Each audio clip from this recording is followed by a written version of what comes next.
நம்ம அஜித்தோட நடிப்புல இந்த ஆண்டு 2 திரைப்படங்கள் ரிலீஸ் ஆச்சு. விடாமுயற்சி, குட் பேட் அக்லி ஆகிய 2 படமுமே மிகப்பெரிய வெற்றி பெற்றது.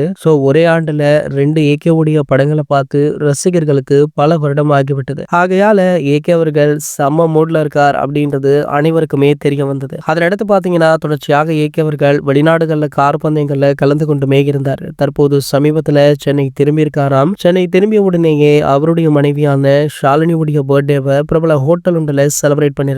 அங்கே எடுக்கப்பட்ட புகைப்படங்கள், வீடியோக்கள் கூட சமூக வலைத்தளங்கள்ல படு வைரலாகி வந்தது. இந்த நிலையில பாத்தீங்கன்னா, அதே ஹோட்டல்ல வைத்து பிரபல இயக்குனர் ஒருவர் நம்ம ஏகே அவர்களை மீட் பண்ணி அடுத்த படத்திற்கான ஸ்டோரியை சொல்லியிருக்காரு. அவர் வேற யாருமே இல்ல, இயக்குனர் சங்கர் அவர்கள் தான். சங்கர் அவர்கள் பாத்தீங்கன்னா, வேள்பாரியை கதையை எடுக்கலாம் அப்படின்னு கையில வைத்துக் கொண்டு பல இயக்குனர்களையும் பல தயாரிப்பாளர்களையும் நடிகர்களையுமே தேர்வு செய்ய முடிவு பண்ணாரு. ஆனால் பாத்தீங்கன்னா, தற்போது வேள்பாரி எடுக்க முடியாத சூழல் ஏற்பட்டிருப்பதால அவர் கையில் எடுத்திருக்க திரைப்படம் தான் முதல்வன் 2. முதல்வன் முதலாம் பாகம் பாத்தீங்கன்னா அர்ஜுன் அவர்கள் நடிச்சிருப்பாரு. இந்த படம் மிகப்பெரிய வெற்றி பெற்றது.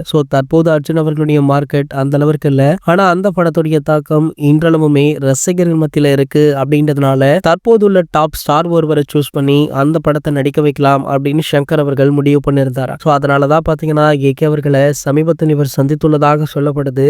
இந்த முதல்வன் 2 திரைப்படத்துடைய அதிகாரப்பூர்வ அறிவிப்பு எப்போது வேண்டுமானாலும் சமூக வலைத்தளங்கள் வெளியாகலாம் அப்படின்ற தகவல் வைரலுமே ஆகிட்டு இருக்கு. இது போன்ற செய்திகளை பற்றி நீங்க உடனே தெரிஞ்சுக்க நம்மளுடைய சேனலை மறக்காம சப்ஸ்கிரைப் பண்ணிக்கோங்க.